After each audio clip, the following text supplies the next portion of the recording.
அமுதா ஒன்றும் படிப்பறிவு இல்லாத கிராமத்து பெண் இல்லை. அவள் பிடெக் என்ஜினியரிங் டிகிரியை முடித்து ஒரு பெரிய ஐடி கம்பெனியில் ஏசி ரூமில் வேலை செய்து மாதம் கை நிறைய சம்பளம் வாங்க வேண்டியவள். இன்று இடுப்பில் ஒரு குழந்தை, வயிற்றில் ஒரு குழந்தை என்று வாழ்க்கையே தலைகீழாக மாறிய நிலை. கிளம்பிய பேருந்தில் அவசரமாக ஏற்றிவிட்ட கணவனை விட்டு வெகு தூரம் தாண்டி பேருந்து வந்துவிட்டது. 2 வயது குழந்தை பயமும் அசௌகரியத்தால் அழுது தொல்லை கொடுத்த போது குழந்தையை மடியில் போட்டு தட்டி கொடுத்து உறங்க வைத்தாள். டிக்கெட் எடுத்து போக சரியாக வெறும் 78 ரூபாய் தான் கைகளில் மீந்து இருந்தது. 8 மணி நேர இரவு பயணம். 2 வயது குழந்தை மற்றும் 6 மாத கர்ப்பிணி என்ற அக்கறை இல்லாமல் தன்னை அம்மா வீட்டுக்கு துரத்துவதிலேயே குறியாக இருந்த கணவன் மீது அருவருப்பும் வெறுப்பும் கலர்ந்த உணர்வு தான் வந்தது. ஏதோ அம்மா வீட்டில் தன்னை தங்க தட்டில் தாங்க போவது போல கணவனின் தப்பான எண்ணம் என்று நினைக்கவா, இல்லை காரியக்கார சுயநல பிசாசு ஏதோ திட்டம் போட்டுத்தான் தன்னை அனுப்புகிறது என்றாலும் போக விருப்பம் இல்லாவிட்டாலும் எல்லா கர்ப்பிணி பெண்களைப் போல விதவிதமாக சாப்பிட தோன்றும் ஆசை மறுவார்த்தை பேசாமல் கிளம்ப வைத்தது. 2 நாள் நல்ல சாப்பாடு கவனிப்பு கண்டிப்பாக கிடைக்கும். அதன் பிறகு 4 மாமியாருக்கு சமமான தாய் எனும் பெயரில் தன் மீது விழப்போகும் சொல்லடிகளும் செயல்களையும் நினைத்தாலே மனசெல்லாம் வலித்தது. கண்கள் 2ம் குளமாகி தரதரவென கண்ணீர் வழிந்தது. இதை கண்ட அருகில் இருந்த பெண்மணி கைகளை ஆதரவாக தட்டி கொடுத்து, அம்மாடி வயிறு வலிக்குதா, பஸ்ஸில் கூட வந்தவங்க இருக்காங்களா என்று கேட்டார். இல்லம்மா, தனியாதான் போறேன் என்றவளிடம் வேகமாக பையில் இருந்து எடுத்து வாழைப்பழத்தை சாப்பிட கொடுத்தார். எவ்வளவோ சொல்லியும் கேட்காமல் சாப்பிட வற்புறுத்தும் அந்த தாயின் அன்பில் கரைந்து போனாள் அமுதா. திக்குற்றவர்களுக்கு தெய்வமே துணை. ஒரு டிஃபன் பாக்ஸை பையில் இருந்து எடுத்து அதில் 4 வறுத்த இருந்த கோழி துண்டுகளை சாப்பிட சொல்லி வற்புறுத்தினார் அந்த பெண்மணி. எளிதில் யாரையும் நம்பாத அமுதா அந்த அம்மாவின் மீதுள்ள நம்பிக்கை என்பதை விட அசைவ உணவின் மீதான ஆசையும் ஏக்கமும் அவன் தரும் உணவுப் பொருட்களை பெயரளவில் மறுத்துவிட்டு ஆசையுடன் வயிறார சாப்பிட்டார். மனதும் வயிறும் நிறைந்த திருப்தி. வயிற்றில் மேலும் கீழும் சுழன்ற சிசு அமைதியாக இருந்தது. அமுதாவின் பசி மறைந்த முகம் அந்த தாயை நிம்மதியாக உறங்க வைத்தது. வயிறு நிறைந்ததற்குரிய நியாயப்படி உறக்கம் வர வேண்டும். ஆனால் மனம் முழுவதும் கவலையும் விரக்தியும் உறங்கவிடவில்லை. இப்பவே நாய்படாத பாடுதான் என் பிழைப்பு. இதில் என்னை நம்பி 2 பிள்ளைகள். நான் எப்படித்தான் வளர்க்க போகிறேனோ. மனிதர்கள் மீதான நம்பிக்கை அற்று போகும் அளவிற்கு நடந்து கொண்ட உறவுகளின் செயல்களுக்கு எதிர்வினை ஆற்றக்கூட சக்தி இல்லாதவளாக மாறி போனாள். எத்தனையோ முறை தற்கொலை எண்ணங்கள் வரும்போதெல்லாம் குழந்தை ஓடி வந்து காலை கட்டுவதும் அம்மா அம்மா என்று கொஞ்சுவதும் தற்கொலை எண்ணங்களை தள்ளி போட வைத்தது. சோறூட்டிய கையால் எப்படி விஷமூட்டுவேன் என்று அழுத நாட்கள் தான் அதிகம். நான் எவ்வளவு பாவங்கள் செய்தேனோ, எனக்கு இப்படி ஒரு வாழ்க்கை என கண்ணீர் உகுத்தாள். போகும் வழியில் இந்த பேருந்து விபத்தில் சிக்கி நானும் என் குழந்தையும் இறந்து போடக் கூடாதா? இதுவரை எந்த ஒரு நல்ல விஷயமும் என் வாழ்க்கையில் நடக்கவில்லை. அதற்காக அறிகுறிகள் கூட தெரியவில்லை. அம்மா வீட்டில் கஷ்டப்படும் பிள்ளைகள் புகுந்த வீட்டில் நல்லா இருப்பார்கள் என்பார்கள். எனக்கு மட்டும் விதிவிலக்கு. வார்த்தைகளால் கொள்ளும் தாயும் தேல் கொடுக்கு புருஷனும். எத்தனை ஜென்மத்து பாவமோ அத்தனை வேதனைகள் அணிவகுத்து வந்தது அவளுக்கு. மனசுக்கு பிடிக்காதவர்களிடம் எதிர்த்து பேசக்கூட பிடிக்கவில்லை. கேவலம் வரதட்சணை குறைச்சலும் கட்டாய கல்யாணமும் என்றுதானே நீ என்னை இந்த பாடுபடுத்துகிறாய் என்று நினைத்து பொறுமையவள், எனக்காவது அப்பா அம்மா கை நீட்டியவர்களை பார்த்து கழுத்தை நீட்ட வேண்டிய கட்டாயம்.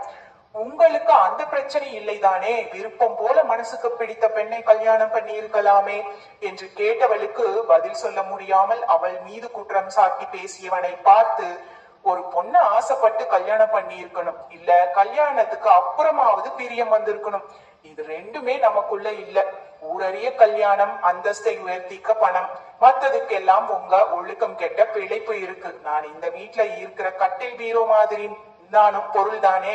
நீங்க அடிச்சா கூட எனக்கு உரைக்காது. செத்த பணத்தை திட்டி உங்க எனர்ஜியை வேஸ்ட் பண்ணாதீங்க. நான் அழமாட்டேன். நீங்க நினைக்கிற மாதிரி உங்க காலை பிடிச்சுக்கிட்டு என்னால அழ முடியாது. இப்படி எல்லாம் சித்திரவதை பண்ணினா சொத்து எல்லாம் எழுதி வாங்கிட்டு வருவேன்னு நினைக்காதீங்க என்று குமுறினார். சொந்த ஊருக்கு போகிறோம் என்றதுமே பாட்டியின் நினைவு வந்தது. பாட்டி மட்டும் உயிரோடு இருந்தால் நான் இப்படி அல்லாடுவேனா? அப்பாவின் அம்மாவிடம் ரொம்ப பிரியத்துடன் இருந்தார். நான் அம்மாவிற்கு பெரிதாக தன்னிடம் பிரியம் இருந்ததில்லை. அம்மாவிற்கும் பாட்டிக்கும் இருந்த மனக்கசப்பில் நான் தான் காரணகர்த்தா என்பதை உணராமலேயே வளர்ந்து விட்டேன். பாட்டியிடம் கிடைத்த மிதமிஞ்சிய அன்பு செல்லம் அம்மாவை தேட வைக்கவில்லை. அடுத்தடுத்து தம்பி தங்கையை வளர்க்கும் பொறுப்பால் அம்மா விலகியே இருந்தார். பாட்டி இருந்தவரை எந்த குறையும் இல்லாமல் இருந்தது. தூக்கத்திலேயே பிரிந்தது பாட்டியின் உயிர். 18 வயது முடிந்து இருந்ததாலும் முதன்முறையாக வாழ்க்கை வெற்றிடமாகி போனது. சொந்த ஊரில் இருந்து பெற்றோர்கள் வீட்டுக்கு வந்தவர்களுக்கு அனைவருடன் ஒத்து போவது கடினமாக இருந்தது. அவர்களது தனிமைக்குள் நான் நுழைந்து விட்டதை ஒவ்வொரு செயல்களிலும் அம்மா தம்பி தங்கை வெளிப்படுத்தும் போது மனமுடைந்து போனார். சரியான நேரத்தில் அப்பா புரிந்து கொண்டார்.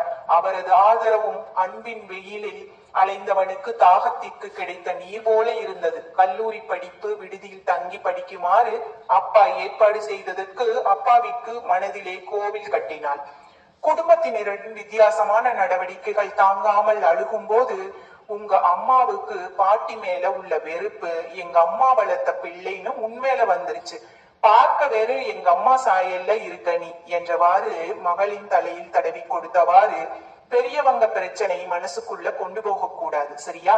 நல்லா படிக்கணும், படிப்பு தான் கடைசி வரை உன் கூட வரும் என்ற தந்தையின் வார்த்தைகளை கெட்டியாக பிடித்துக் கொண்டார்.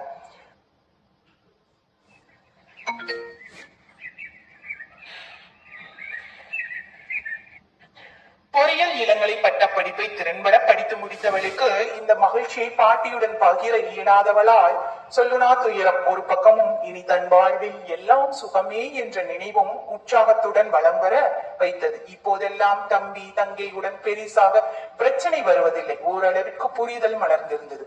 உடன்பிறப்புகளுடன் எப்போதும் கொண்டாட்டம்தான். அதற்கு விடுதி வாழ்க்கை தந்த அனுபவமும் கை கொடுத்தது. எவருக்குத்தான் அவரவர் விருப்பம் போல வாழ்க்கையில் எல்லாம் நடந்திருக்கு.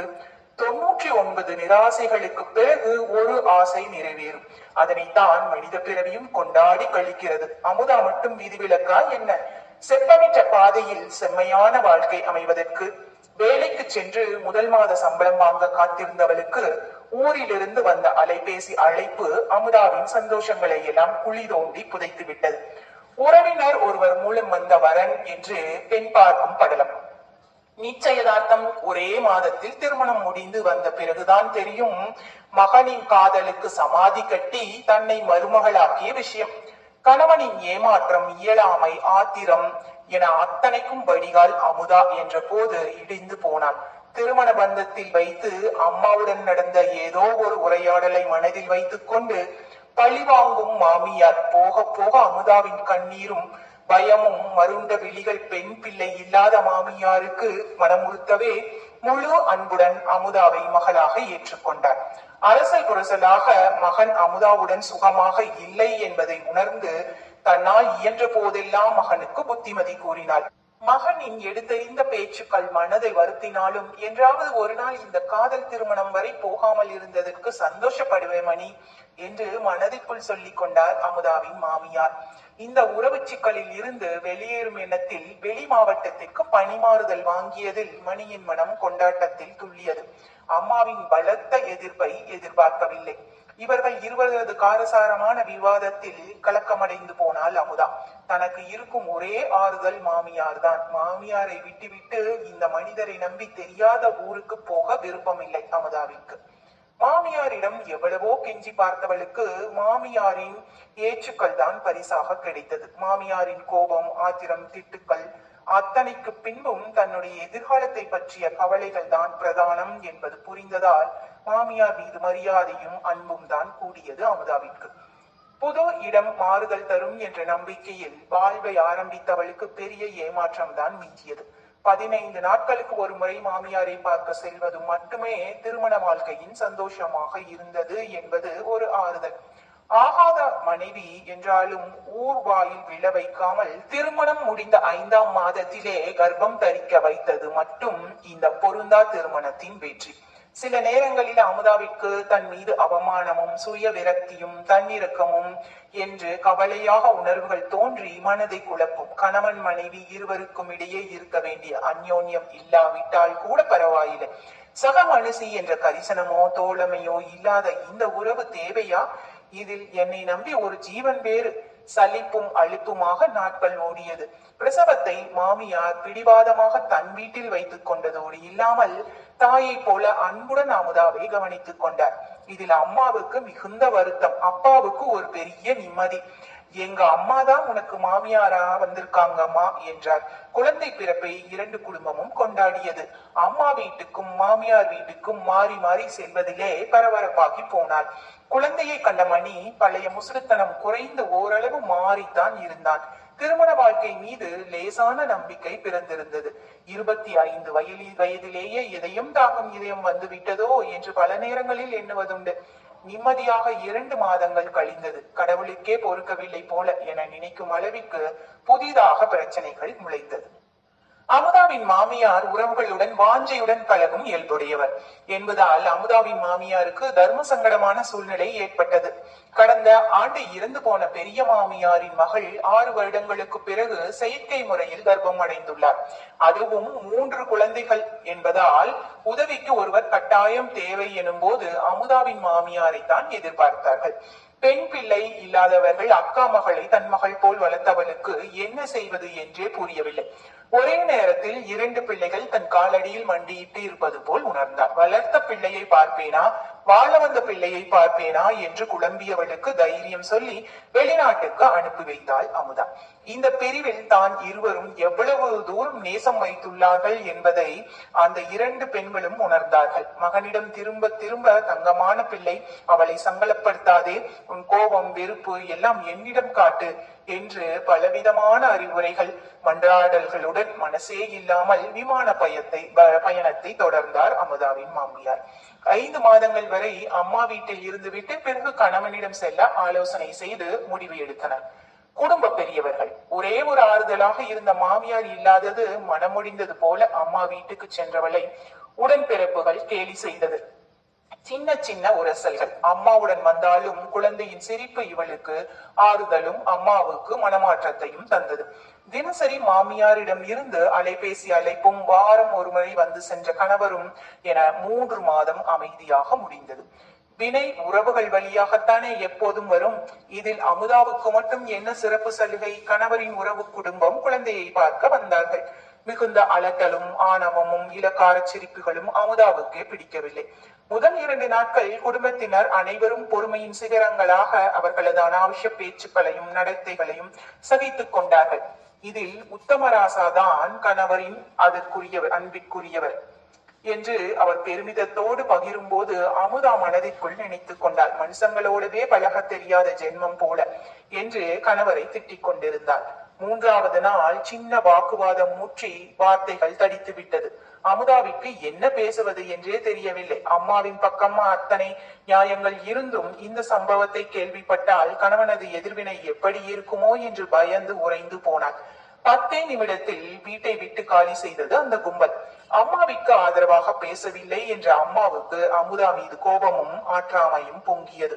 அதன் விளைவுகள் மாமியார், கணவர், அம்மா என்று திரும்பிய பக்கமெல்லாம் வசவுகளும் நிராகரிப்புகளும் வரவும் 26 வயதான அந்த சிறு பெண் ஒடுங்கித்தான் போனாள். ஒரே இரவில் வாழ்க்கை மீதும் மனிதர்கள் மீதும் நம்பிக்கையும் அற்று போனது.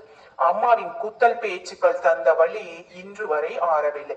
பெத்தவளை விட நேத்து வந்த பையன் உனக்கு பெருசா போயிட்டான் தானே, ஆம்பளை சுகத்துக்காக பெத்த தாயை அந்த தருதலை அவமானப்படுத்துறத வேடிக்கை பார்த்தவதானே நீ என்ற வார்த்தைகளுக்கு குழந்தை மட்டும் இல்லை என்றால் என்றோ புல் முளைத்திருக்கும் அவள் சமாதியில். அதற்கடுத்து வந்த நாட்கள் எல்லாம் ஒற்றை ஜீவனை அத்தனை பேரும் உயிரோடு எரித்தார்கள். குழந்தை பிறந்து 5 மாதங்கள் முடிந்து இந்த சிறையில் இருந்து அந்த சிறைக்கு செல்ல வேண்டி இருந்தது. அமுதாவுக்கு போகும்போது ஏதாவது விபத்து நடந்து நான் மட்டும் செத்து போக கூடாதா என்று இருந்தது. எப்படியோ குடும்பமே கூடி வந்து சிங்கத்தின் கோயில் தள்ளிவிட்டது போல இருந்தது. நின்னால் குத்தம், உட்கார்ந்தால் குத்தம் என்று அத்தனை கொடுமைகளையும் சகித்துக் கொண்டார். தன்னுடைய தேவைகள் எதுவும் செய்யாவிட்டாலும் குழந்தைக்கு எந்த குறையும் வைக்காமல் கவனித்தது ஒரு நிம்மதி அமுதாவுக்கு. அமுதாவின் பிறந்த வீடும் புகுந்த வீடும் ஒரு விஷயத்தை உற்று நோக்க தவறிவிட்டது. பேசுவதை நிறுத்தி, மனம் விட்டு சிரிப்பதை நிறுத்தி, கொஞ்சம் கொஞ்சமாக மனதிற்குள் இறுக ஆரம்பித்து விட்டால் அந்த ஆதரவற்ற பெண் அமுதா. நாளும் பொழுதும் ஓடியது. வெளிநாட்டுக்கு சென்ற மாமியாரும் தன்னுடைய விசாவை நீட்டித்து அங்கே தங்கிவிட்டார். அலைமோதிய எண்ணங்களுடன் பயணித்தவள் குளிர்ந்த காற்று தந்த சுகம், அசதி, வயிறு நிரம்பிய திருப்தியில் அம்மாவின் வயிற்றில் உறங்கும் சிசு, அம்மாவின் பாதுகாப்பில் உறங்குகிறோம் என்ற நம்பிக்கையில் மடியில் உறங்கும் குழந்தை. அவளுக்கு கிடைக்காத அன்பை தன் பிள்ளைகளுக்கு அள்ளி அள்ளி கொடுக்க வேண்டும் என்று தாய்மைக்கே உரிய பேரன்புடன் உறங்கி போனாள். காலையில் பேருந்து நிலையத்தில் காத்து தந்தையை கண்டதும் துள்ளலுடன் எட்டி நடந்தாள். வீட்டிற்கு சென்றதும் நன்கு சாப்பிட்டு ஓய்வு எடுத்தவளை மாமியாரின் அலைபேசி அழைப்பு உசுப்பியது. வழக்கமான விசாரிப்புகளுடன் உரையாடல் நிறைவு பெற்றது.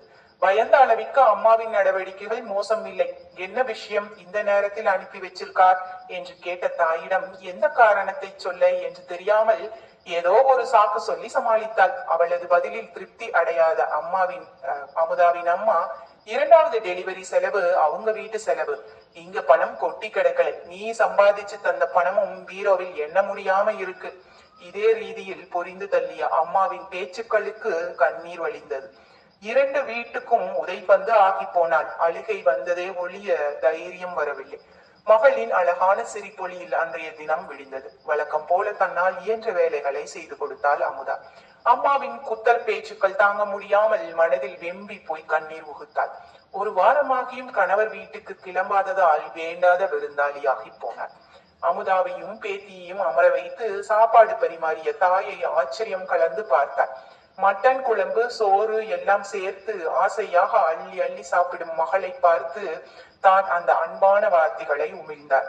அம்மாவும் பிள்ளையும் அளந்து போய் வந்திருக்கீங்க போல, இப்படி சாப்பிடுறீங்க என்றதும் கண்கள் நிரம்பி தொண்டை கமர ஒரு வாய் சோறு கூட அமுதாவிற்கு இறங்கவில்லை.